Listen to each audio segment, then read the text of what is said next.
বাল্লিগ মা উনজিলা ইলাইকা মির রব্বিক, হে আমার পয়গম্বর আপনি পৌঁছায় দেন। কি পৌঁছায় দিবেন? আমি আল্লাহ আপনার উপর যে কোরআন নাজিল করেছি, মা উনজিলা ইলাইকা, আপনার উপর আমি যে কোরআন নাজিল করেছি মির রব্বিক, আল্লাহর পক্ষ থেকে, এই কোরআনের আওয়াজকে এবং হাদিসের বাণীগুলাকে সাধারণ মানুষের কাছে পৌঁছায়া দেন। বোঝা গেল আল্লাহ তাআলা রিসালাতের দায়িত্ব দিয়েছেন, আল্লাহ তাআলা নবীজিকে রাসূল হিসাবে দুনিয়াতে পাঠিয়েছেন। রিসালাতের প্রধান দায়িত্ব হচ্ছে বান্দার কাছে কোরআনের আওয়াজকে, হাদিসের বাণীগুলাকে পৌঁছায় দেওয়ার জন্য। জোরে কোন ঠিক কিনা? নবীজির উপর এক নাম্বার প্রধান দায়িত্ব কি? বাল্লিগ, আপনি পৌঁছায়া দেন। মা উনজিলা ইলাইকা মির রব্বিক, আমি আল্লাহর পক্ষ থেকে যেই কোরআনের আওয়াজ আপনাকে আমি আপনার পর্যন্ত পৌঁছায়া দিয়েছি, আপনার হাদিসের বাণীগুলাকে ইমানদার মুসলমানদের কাছে কি করে দেন? পৌঁছায়া দেন। ওয়া ইনলাম তাফআল, যদি আপনি এটা না করেন, এই কোরআনের আওয়াজ এবং হাদিসের বাণীগুলা যদি মানুষের কাছে পৌঁছায় না দেন, ওয়া ইনলাম তাফআল, এই রিসালাতের এই দায়িত্বটা যদি আপনি পালন না করেন, ফামা বাল্লাগতা রিসালাতাহু, আল্লাহ বলেন তাইলে আপনি আপনার রিসালাতের দায়িত্ব পালন করতে পারেন না। মানুষ কারে কয়? নবীজি বলেছেন যেই মানুষটার ভিতরে ঈমান আছে তারে মানুষ বলা হয়, আর যার ভিতর ঈমান নাই, দেখতে যদিও মানুষের মতো মনে হয়, দেখতে যদিও মানুষ দেখা যায়, কিন্তু এনে মানুষ না, মানুষ রূপী শয়তান। আজকে মানুষ বলেই তো এই জায়গায় আসতে পারছো।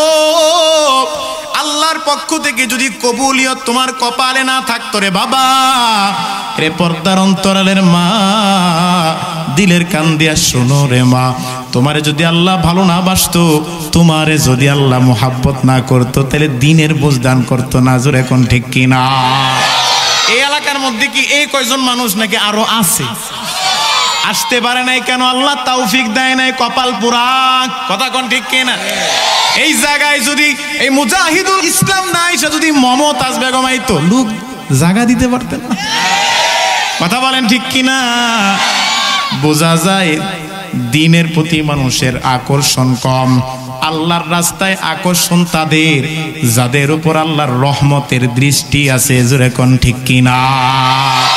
তৌফিক দিছে আল্লাহ, তৌফিক দিছে। কি দিছে?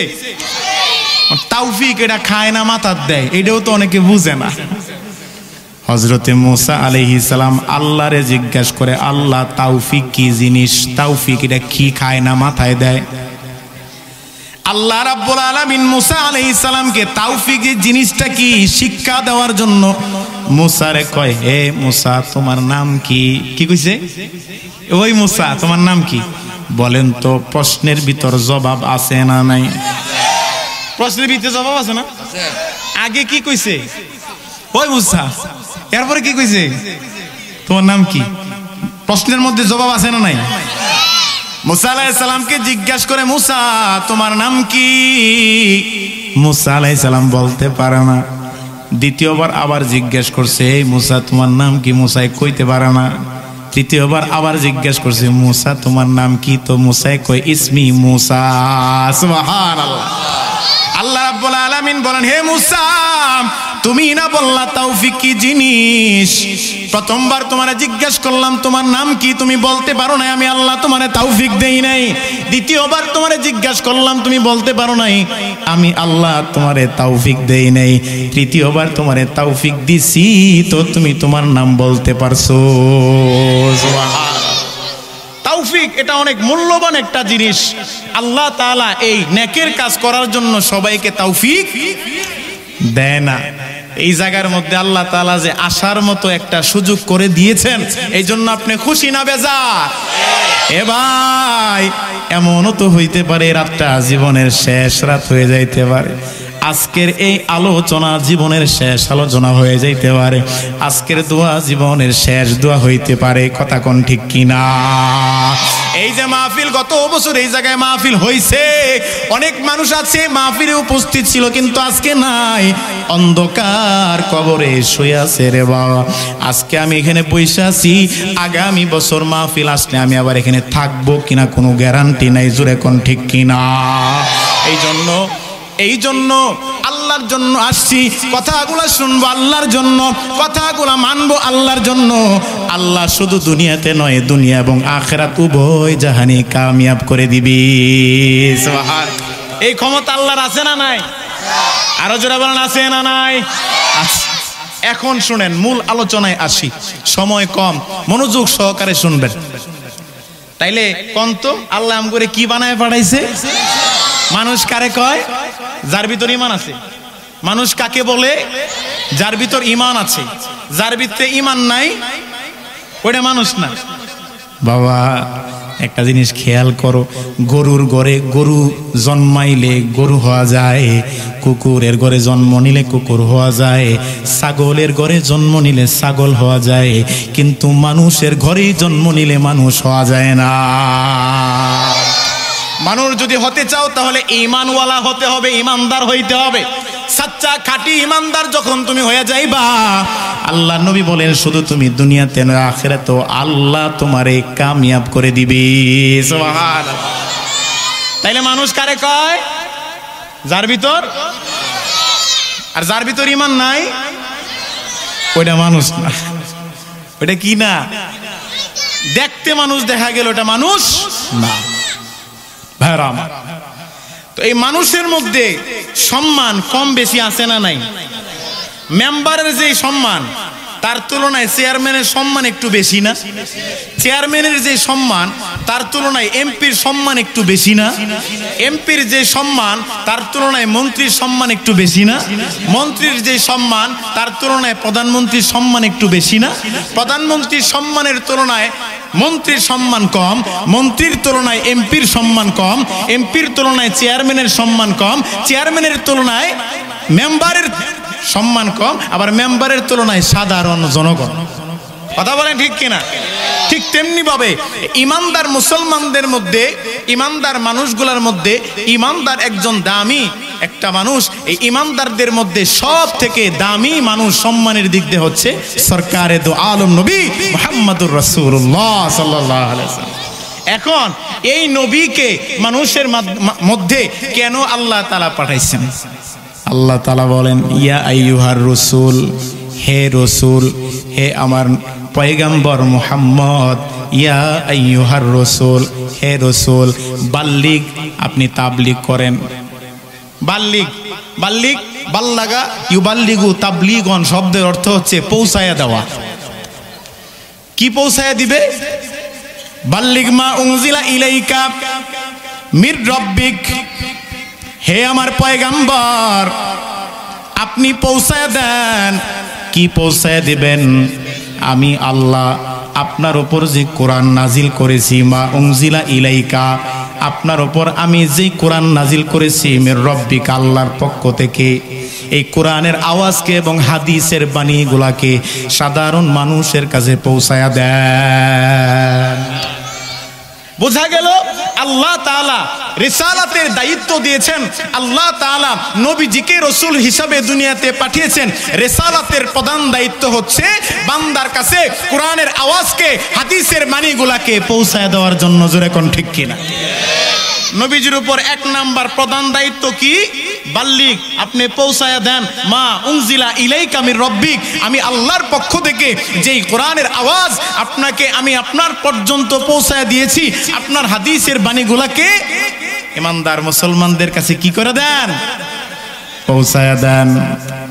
ওয়া ইনলাম তাফআল, যদি আপনি এটা না করেন, এই কোরআনের আওয়াজ এবং হাদিসের বাণীগুলা যদি মানুষের কাছে পৌঁছায় না দেন, ওয়া ইনলাম তাফাল, এই রিসালাতের এই দায়িত্বটা যদি আপনি পালন না করেন, ফামা বাল্লাগুতা রিসালাতাহু, আল্লাহ বলেন তাইলে আপনি আপনার রিসালাতের দায়িত্ব পালন করতে পারেন না।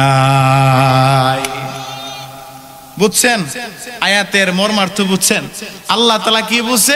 হে রাসূল আপনি তাবলীগ করেন, মানে আপনি পৌঁছায় দেন। কি পৌঁছাইবেন? আমি আল্লাহর পক্ষ থেকে যেই কোরআনের আওয়াজ আমি আপনার কাছে পৌঁছিয়েছি, এই কোরআনের আওয়াজ এবং হাদিসের বাণীকে আপনি মানুষের মাঝে পৌঁছায় দেন। ওয়া ইন লাম তাফআল, এবং এই দায়িত্ব যদি আপনি পালন না করেন তাহলে ফামা বাল্লাগতা রিসালাতাহু, তাহলে আপনি আপনার রিসালাতের দায়িত্ব পালন করতে পারেন নাই। এখন আসেন, নবীজি তো দুনিয়াতে নাই, নবীরা দুনিয়াতে নাই, রাসূলগণদের উপরে এই দায়িত্ব আল্লাহ তাআলা দিয়েছেন। এখন নবীরা যেহেতু দুনিয়াতে নাই, এই দায়িত্ব এখন উম্মতের উলামায়ে কেরামের উপর বর্তাইছে। তার মানে বোঝা গেল তাবলীগ শিখবা উলামায়ে কেরামের কাছ থেকে। তাবলীগ কাদের কাছ থেকে শিখবা? উলামায়ে কেরামদের কাছ থেকে। হ্যাঁ, দুনিয়ার কোনো ডাক্তারের কাছে তাবলীগ শিখলে অরিজিনাল তাবলীগ খুঁজে পাবা না। দুনিয়ার কোনো ইঞ্জিনিয়ারের কাছে তাবলীগ খুঁজলে ইঞ্জিনিয়ার পরিপূর্ণ তোমাকে তাবলীগ শিখাইতে পারবে না। শিখবা কার কাছ থেকে? যে উত্তরসূরি, নবীদের উত্তরসূরি উলামায়ে কেরাম। আল্লাহর নবী দুনিয়াতে এখন নাই, কিন্তু উম্মতের যেই দায়িত্ব এখন উলামায়ে কেরামের উপরে, যদি শিখতে চাও তাহলে এই তাবলীগ শিখতে হবে আলেমদের কাছ থেকে। জোরে কোন ঠিক কিনা? কেন? কারণ এই দায়িত্ব উম্মতের, এই দায়িত্ব এখন নিছে উলামায়ে কেরাম। কারা নিছে? উলামায়ে কেরাম। এই জন্য নবী বলেন একজন আলেমকে যে ভালোবাসলো সে যেন আমি মুহাম্মাদুর রাসূলুল্লাহকে ভালোবাসলো। সুবহানাল্লাহ। আর যে মুহাম্মাদুর রাসূলুল্লাহকে ভালোবাসলো সে যেন আল্লাহকে ভালোবাসলো। আর যে আল্লাহকে ভালোবাসলো আল্লাহ রাব্বুল আলামিন হাসরের ময়দানে তারে বিনা হিসাবে জান্নাত দিয়া দিবে। বেহেশতে আযা কে আজারে নবাসত কাছে রাবা কাছে কারে নবাসত কাছে রাবা কাছে কারে নবাসত। আল্লাহু আকবার। এই জন্য রিসালাতের দায়িত্ব দিয়েছেন আল্লাহর নবীর উপরে। নবীজি যেহেতু দুনিয়াতে নাই, এই জন্য এই দায়িত্ব এখন উলামায়ে কেরামের কাছে। এই দায়িত্ব এখন পালন করে উলামায়ে কেরাম। বাল্লিগু আন্নি ওয়ালাউ আয়া। আল্লাহর নবী বলেছেন একটা আয়াতও যদি তুমি জানো তাইলে উম্মতে মুহাম্মদীর কাছে পৌঁছায় দাও। এই যে আমি আপনাদের কাছে পৌঁছায় দিতেছি, আমার পরে যে আলেম আসবে, আমার আগে যে আলেম এসেছেন, বা গোটা পৃথিবীতে এই ধরনের যত অনুষ্ঠান আছে উলামায়ে কেরাম আইসা আল্লাহ এবং আল্লাহর রাসূলের কথাই তো পৌঁছায় দেয় নাকি? কথা বলেন, পৌঁছায়নি? এটাই তো পৌঁছায় দেয়। এখন আসেন, মানুষের কয়েকটা হাইসিয়ত আছে। মানুষের কি আছে? কয়েকটা হাইসিয়ত আছে। যেমন একটা মানুষের খাবারের প্রতি চাহিদা আছে, আছে না নাই? খাওয়ার প্রতি চাহিদা আছে, পান করার প্রতি চাহিদা আছে। কেন? আল্লাহ তাআলা মানুষকে জি রূহ, অর্থাৎ রূহ বিশিষ্ট, আত্মা বিশিষ্ট একটা প্রাণী হিসাবে দুনিয়াতে পাঠাইছে, যার কারণে তার খাবারের চাহিদা আছে, পান করার চাহিদা আছে। এই জন্য তো আল্লাহ তাআলা কোরআনে পাকের মধ্যে আদেশই করেছেন, কোরআনে পাকের মধ্যে আদেশ করছেন কুলু ওয়াশরাবু ওয়ালা তুসরিফু। এ বান্দা, আমি আল্লাহ কইছি তুমি খাও এবং পান করো, কিন্তু অপচয় করো না। আল্লাহ খাওয়ার জন্য আদেশ করেছে, পান করার জন্য আদেশ করেছে। আল্লাহ যে আদেশ করছে, বোঝা গেল খাওয়া এবং পান করে এটা হলো আল্লাহর হুকুম। কথা কোন ঠিক কিনা? এখন এই খাবারটা যদি কেউ হালাল ভাবে খায়, যে আল্লাহ তুমি আমারে খাইতে কইছো আমি খাইছি, তুমি পান করতে বলেছো আমি পান করলাম, তোমার আদেশ আমি পালন করলাম। হালাল ভাবে যদি তুমি খাও, প্রতিটা লোকমার সাথে সাথে প্রতিটা চুমুকে চুমুকে সওয়াব দিবেন যিনি, তিনি আমার আল্লাহ। কারণ হুকুম তো পালন হইতেছে। আল্লাহ তুমি আমারে খাইতে কইছো, এর লেগে আমি খাইতেছি। তুমি পান করতে বলছো, তো আমি পান করতেছি। যদি এটা আল্লাহর হুকুম মতো হয়, নবীজির তরিকা অনুযায়ী হয়, তাইলে প্রতিটা কদমে, প্রতিটা চুমুকে চুমুকে, প্রতিটা লোকমায় লোকমায় যে আল্লাহ সওয়াব দিবেন, তিনি আর কেউ নয়, আমাদের রব। আল্লাহু আকবার। আর যদি এই খাওয়ানটাই যদি মাইসাটা মাইরা খান, বুঝেন নাই, মাইসাটা যদি মাইরা খান, হালাল না খায়া হারাম খাইলেন, মানুষের উপর জুলুম অত্যাচার কইরা মাইসাটা মাইরা খাইলেন, তখন কি হবে? এই হারাম খাই খাইয়া যেই গোস্ত মাংস গোস্ত রক্ত আপনার শরীরে হবে, এগুলা কি হবে? লা ইয়াদখুলুল জান্নাতা জাসাদুন কুজিয়া বিল হারাম। বিশ্বনবী বলেছেন, যেই হারাম খাবার খায়া যেই রক্ত মাংস হবে, ওই রক্ত মাংস ওয়ালা ওই মানুষটার জন্য জাহান্নামকে আল্লাহ ওয়াজিব করে দিবেন, জান্নাতকে তার জন্য হারাম করে দিবেন। নাউজুবিল্লাহ কন্না মিয়া। হারাম খাইবেন না হালাল খাবেন? আমাদেরকে খাওয়ায় কে? আমাদেরকে পালে কে? হায়াতের মালিক কে? মৌতের মালিক কে? এই জন্য যা করব কার জন্য করব?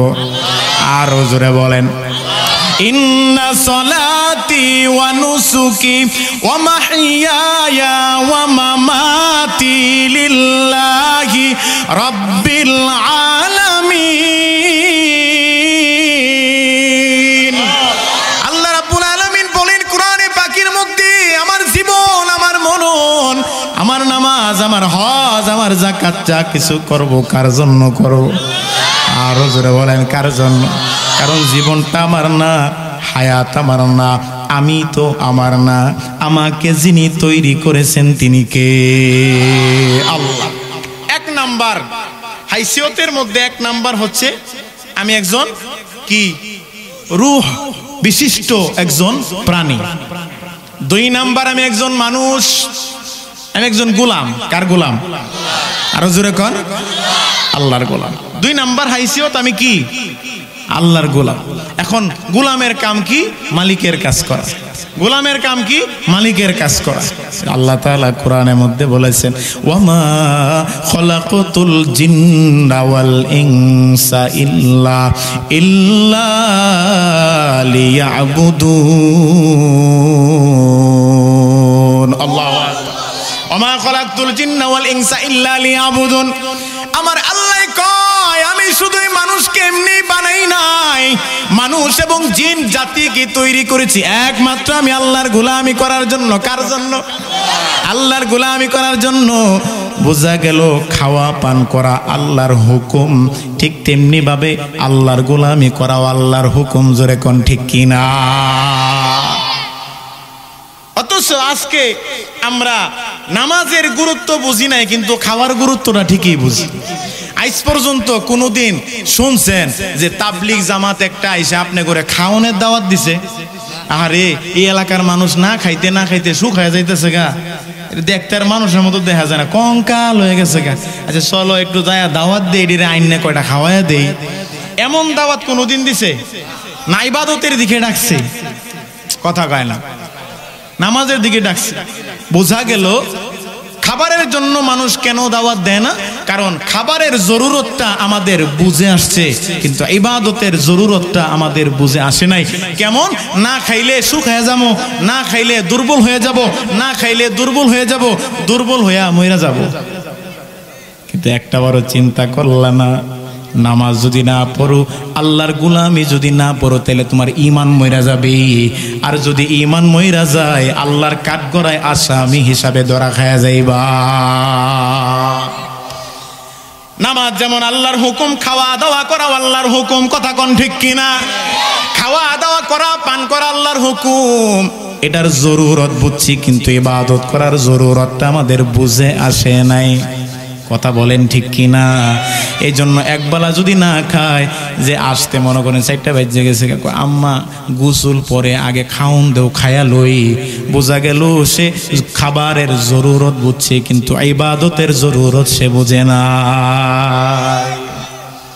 মাও টেনশন করে, সকালে কিছু খাস নাই, ঘরের বাইরে গেছিস গা, একবারে বিকাল বেলা আইসস, তাড়াতাড়ি খা, না খেলে তোর শরীরটা শুকায় যাইতেছে গা, দুর্বল হয়ে যাবি। কিন্তু কোনোদিন কোনো মা বলে নাই ফজরের নামাজ পড়স নাই। আরে আল্লাহর কাছে তো ধরা খায়া যাবি, নামাজটা পড়ালো তাড়াতাড়ি। জোহরে রক্ত হয়ে গেছে, সময় একটু নিয়া মসজিদে গিয়া আগে সর্বপ্রথম ফজরের নামাজটা কাজা আদায় করালো। কারণ এটা তো দুনিয়ার লাভ নাই, আখেরাতের লাভ। নামাজ পড়া দুনিয়াতে যদিও তুমি নামাজ পড়তেছো, ভালো থাকতেছো, নামাজ না পড়লেও ভালো থাকতেছো, কিন্তু নামাজ না পড়া দুনিয়াতে রেহাই পাইলো, আখেরাতে পাইবা না। জোরে এখন ঠিক কিনা? 2 নাম্বার, 3 নাম্বার আমি একজন উম্মত। আমি কি উম্মত? শুধু উম্মত তা নয়, শ্রেষ্ঠ নবীর শ্রেষ্ঠ উম্মত, শ্রেষ্ঠ নবীর শ্রেষ্ঠ উম্মত। কেমন নবী, কেমন নবী? ওয়ামা আরসালনাকা ইল্লা রাহমাতাল লিল আলামিন। তোমার আমার নবীকে আল্লাহ রাব্বুল আলামিন শুধু এই মানুষের জন্য রহমত বানায় নাই। আল্লাহ নবীকে সরকারে দো আলম নবী শুধু মানুষের জন্য রহমত নয়, বাসীর জন্য রহমত, জমিনবাসীর জন্য রহমত, মানব জাতির জন্য রহমত, জিন জাতির জন্য রহমত। আল্লাহ নবীকে সবার জন্য রহমত হিসাবে বানাইছেন যিনি, তিনি কে? আল্লাহ। শ্রেষ্ঠ নবীর শ্রেষ্ঠ উম্মত আমরা। এখন আমাদের করণীয় কি? আমাদের করণীয় কি? আল্লাহ রাব্বুল আলামিন নবীজিকে বলে দিছে কি, বাল্লিগ, তুমি পৌঁছায় দাও, মা উনজিলা ইলাইকা মির রাব্বিক, আমি আল্লাহর পক্ষ থেকে তোমাকে যে কোরআন নাজিল করা হয়েছে এই কোরআনের আওয়াজ এবং হাদিসের বাণীগুলাকে তুমি পৌঁছায় দাও। কাদের কাছে? সাধারণ মানুষের কাছে। এখন যেহেতু নবীজি দুনিয়াতে নাই, তাহলে এই দায়িত্ব এখন আমরা উম্মতের উপর। কাদের উপর? উম্মতের উপর। হযরতে ফাতেমা জোহরা রাদিয়াল্লাহু তাআলা আনহা বলেন, সকাল বেলা দেখতাম আমার আব্বাজান সরকারে দো আলম নবী হাসি খুশি ভাবে ঘর থেকে বাইরে এসে, চেহারাটা কি সুন্দর দেখা যায়। কিন্তু বিকাল বেলায় আল্লাহ নবী যখন বাড়িতে ফিরতেন তখন দেখতাম তার চেহারাটা মলিন হয়ে গেছে, মলিন হয়ে গেছে, চেহারাটা কালো হয়ে গেছে। কেন কালো হয়ে গেছে? উম্মতের দরদি নবী বাসা থেকে বের হইছে, এই দাওয়াতের কাজ শুরু করছে, নামাজ পড়ো, নামাজ পড়ো, আল্লাহর দিকে ফিরে আসো, নামাজ আদায় করো, গুনার কাজ কইরো না, নেকের কাজ করো, কয়দিন আর বাঁচবা। মানুষের কাছে কত গালাগালি শুনছে, এমনকি নবীজির গায়ে আঘাত পর্যন্ত করেছে। মদিনার সেই ছোট্ট ছোট্ট বাচ্চারা পর্যন্ত পাগল বলে সম্বোধন করেছে। নবীজি কত কষ্ট পাইছে। নবীজি এতদিন সবার কাছে ভালো ছিলেন, যখন ইসলামের দাওয়াত দেওয়া শুরু করলেন, যাদের কাছে ভালো ছিলেন তারাও কয় মুহাম্মদ তো পাগল হয়ে গেছে। কন্যা নাউজুবিল্লাহ। মুহাম্মাদুর রাসূলুল্লাহ সরকারে দো আলম নবী বিকাল বেলা যখন বাড়ির দিকে আসতেন, হযরতে ফাতেমা জোহরা রাদিয়াল্লাহু তাআলা আনহায় কয়, দেখতাম আব্বাজানের চেহারাটা মলিন হয়ে গেছে। যে সুন্দর চেহারা নিয়ে ঘর থেকে বাইর হয়েছে, ওই সুন্দর চেহারা নিয়ে তো আসে নাই, চেহারাটা মলিন হয়ে যাইতো। হিজরতের শেষ ভাষণের মধ্যে আল্লাহ নবী সম্পূর্ণ কোরআনের প্রচার প্রসার যখন শেষ, হিজরতের শেষ ভাষণের সময় সাহাবায়ে কেরামদেরকে সামনে রাইখা আল্লাহ নবী বলেন, এই তোমরা সাক্ষী দাও আমি কি আমার রিসালতের পরিপূর্ণ দায়িত্ব পালন করতে পারছি কিনা। একবার দুইবার নয়, তিনবার বিশ্বনবী সরকারে দো আলম নবী এই কথাটা বলছেন, এই তোমরা বলো তো আমি কি আমার রিসালতের দায়িত্ব পালন করতে পারছি কিনা। কথা বুঝেন নাই? কেন এই কথা বলেন? কারণ আল্লাহ রাব্বুল আলামিন তো আগেই বলে দিছে, ইয়া আইয়ুহার রাসূল, হে আমার রাসূল, হে আমার রাসূল, হে আমার প্রিয় বান্দা, এ আমার মানুষ কত ভালোবাসতেন। আহারে বাল্লিগ, আপনি পৌঁছায়া দেন, মা উনজিলা ইলাইকা মির রাব্বিক, আমি আল্লাহর পক্ষ থেকে যে কোরআন আমি আপনার উপর নাজিল করেছি, এই কোরআনের আওয়াজ এবং হাদিসের বাণীকে আপনি বান্দাদের কাছে পৌঁছায়া দেন। ওয়া ইন লাম তাফআল, এই দায়িত্ব যদি আপনি পালন না করেন, ফামা বাল্লাগতা রিসালাতাহু, তাইলে কিন্তু আপনি আপনার রিসালাতের প্রধান দায়িত্ব পালন করতে পারেন নাই। এই জন্য নবীজির মাথায় সব সময় টেনশন থাকতো, আসলে কি আমি আমার রিসালাতের দায়িত্ব পালন করতে পারছি কিনা। জোরে এখন ঠিক কিনা? এই জন্য সাহাবায়ে কেরামদেরকে একবার দুইবার নয়, হিজরতের শেষের ভাষণের মধ্যে তিনি বলেছেন, এ সাহাবায়ে কেরাম তোমরা সাক্ষী দাও আমি কি রিসালাতের দায়িত্ব পরিপূর্ণভাবে আদায় করতে পারছি কিনা, কোরআনের আওয়াজ এবং হাদিসের বাণীগুলো তোমাদের কাছে পৌঁছায় দিতে পারলাম কিনা। সাহাবায়ে কেরাম সবাই একসাথে বলছে বালা, হ্যাঁ হ্যাঁ ইয়েস, আপনি সবকিছু পারছেন। জোরে বলেন সুবহানাল্লাহ। আল্লাহ নবী ডাক দিয়ে কয়, এ সাহাবায়ে কেরাম আমি মুহাম্মদ যদি রিসালাতের দায়িত্বকে পরিপূর্ণভাবে আদায় করে থাকি তাহলে তোমরা সাক্ষী থাকো আমি তো দুনিয়া ছেড়ে চলে যাব, দুনিয়ায় তো আমি থাকবো না। কেউ এই দুনিয়াতে থাকতে পারে নাই, ইতিপূর্বে যারা আসছে চলে গেছে, এখন যারা আছে তারাও চলে যাবে, সামনে যারা আসবে তারাও চলে যাবে। দুনিয়াটা থাকার জায়গা নয়, দুনিয়াটা ক্ষণস্থায়ী আর আখিরাত চিরস্থায়ী। জোরে কোন ঠিক কিনা? আমি মুহাম্মদ যখন দুনিয়া ছেড়ে চলে যাব, এ সাহাবায়ে কেরাম যারা এই হাদিস এবং কোরআনের আওয়াজ শুনে নাই, জানে না, কিয়ামতের আগ মুহূর্ত পর্যন্ত যারা জানে না তাদের কাছে পৌঁছায় দেওয়ার দায়িত্ব তোমাদের উপর। সুবহানাল্লাহ। এই জন্য ভাইয়ারা আমার, এই যে দাওয়াতের কাজগুলা পৌঁছায় দেওয়ার এই যে দায়িত্বগুলো এখন উলামায়ে কেরামের আমাদের দেশে একটা এই ফিকির নিয়ে একটা দাওয়াতের কাফেলা আছে না নাই? এই যে বিশ্ব ইজতেমা ফেব্রুয়ারি মাসের 2, 3, 4 2024 সালের বিশ্ব ইজতেমা একটাই। ইজতেমা কয়টা? একটা। মুখস্থ করেন কোন? ফেব্রুয়ারি মাসের 2, 3, 4 2, 3, 4 এটা আমাদের ইজতেমা। ইজতেমা একটাই হবে, আর যদি পরবর্তীতে কোনো ইজতেমা হয় ওটা ইজতেমা না, ওটা ফাইজলামি। কথা কোন ঠিক কিনা? ইজতেমা একটাই, ফেব্রুয়ারি মাসের 2, 3, 4।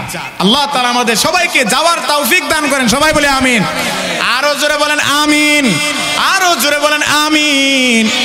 দাওয়াতের কাজকে পৌঁছায় দেওয়ার দায়িত্ব এখন উলামায়ে কেরামের। তাবলীগ শিখবেন আলেমদের কাছ থেকে। আজকে এখন আমার দেশের মধ্যে তাবলীগ ভাগ হয়ে গেছে গা দুইটা। কথা বলেন ঠিক কিনা? ভাগ হয়ে গেছে গা, ভাগ হয়ে গেছে। আরে যারা বুঝে ওরা তো আছে, যারা না বুঝে ওরা না বুঝছেও কয় কি ইজতেমা মনে দুইটাই, এমন আছে না নাই?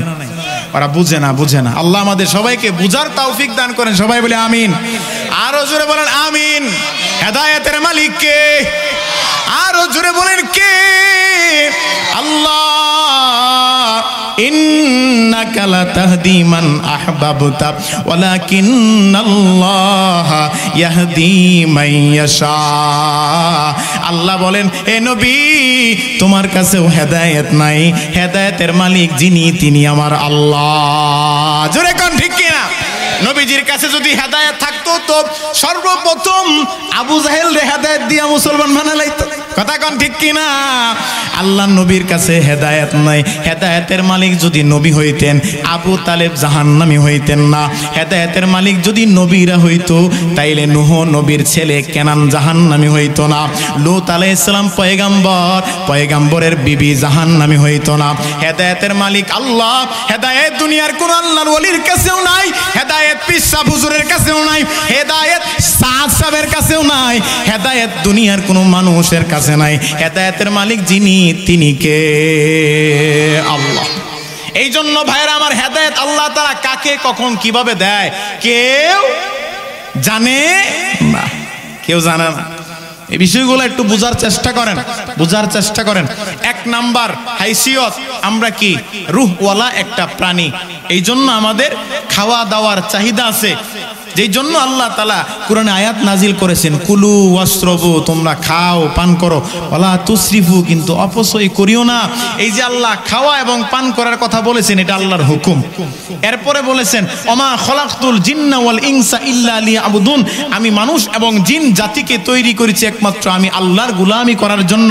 বোঝা গেল খাওয়া পান করা যেমন আল্লাহর হুকুম, ইবাদত বন্দেগী করাও আল্লাহর হুকুম।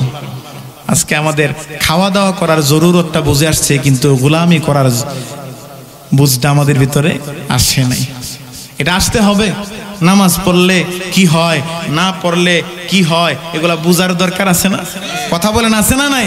হ্যাঁ, নবীজি বলেছেন কি, মিফতাহুল জান্নাতি সলাত। তুমি যত ভালো কাজ করো না কেন, এই ভালো কাজের প্রতিদান হয়তো আল্লাহ দুনিয়াতে দিয়ে দিবে, কিন্তু নামাজ ছাড়া তুমি জান্নাতে কশ্চিন কালেও প্রবেশ করতে পারবা না। শুনেন, সহজে বোঝার চেষ্টা করেন। আমি আপনাদের এলাকায় এই জীবনের প্রথম আসছি, আর কখনো নাও আসতে পারি। বুঝেন বুঝেন, আমি আপনাদের এলাকায় এই প্রথম আসছি।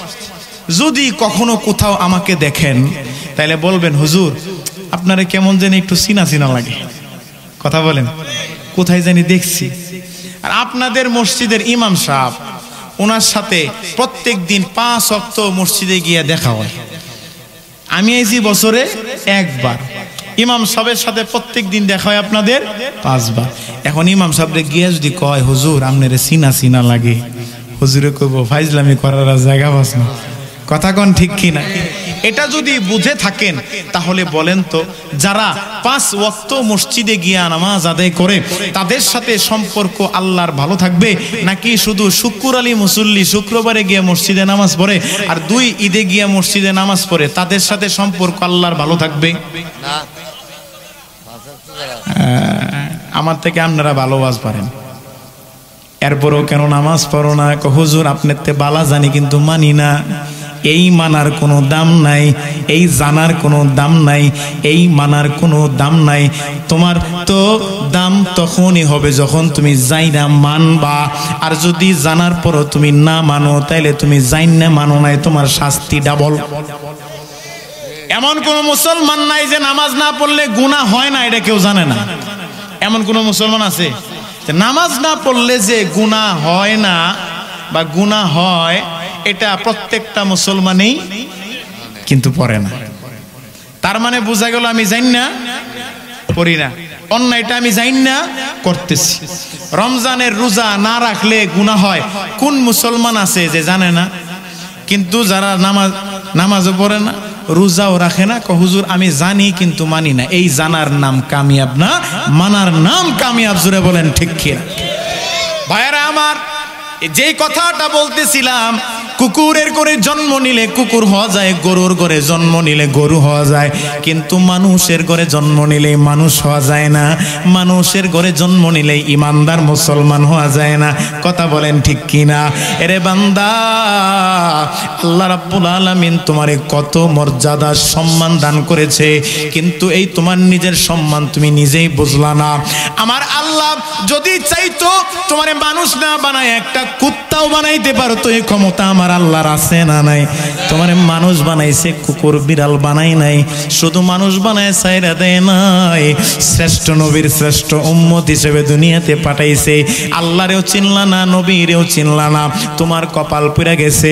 এরে নবীর উম্মতের দল, একটু বিছনার সাথে বালিশের সাথে মাথাটা লাগায় একটু চিন্তা করে দেখবা, আল্লাহ 24টা ঘন্টা আমার সময় দিছি, আর ফজর জোহর আসর মাগরিব এশা 5 ওয়াক্ত নামাজ পড়লে 10 মিনিট 15 মিনিট মিলায় দেখবেন 1 ঘন্টাও সময়ের বেশি হয় না। যে আল্লাহ আমারে 24টা ঘন্টা সময় দিল, ওই আল্লাহর জন্য আমি 1টা ঘন্টা সময় দিতে পারি না। সকালবেলা ঘুম থেকে উঠে 10টা, ঘুম থেকে ওইটা কতক্ষণ মোবাইল টিপবো, এরপরে নিজের কাজ কাম করবে, আবার বিকাল দুপুরে খাবে, বিকালবেলা খেলাধুলা করবে, আবার সন্ধ্যায় বন্ধুদের সাথে একটু আড্ডা দিবে, এরপরে খাওয়া দাওয়া করে একটু ঘুমাইবে, ঘুমের আগে একটু বিসমিল্লাহ শরীফ কইয়া মনে করেন মোবাইলে টিপবো 3টা 4টা পর্যন্ত। আছে না নাই?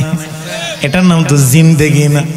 সকালবেলা উঠলা 10টা 11টা পর্যন্ত ঘুমাইলা, নিজের মন মতো দিনটারে কাটাইলা, আবার রাত্রেবেলা ঘুমাইলা, মোবাইল টিপার সময় কাটাইলা, এটার নাম তো জিন্দেগি না।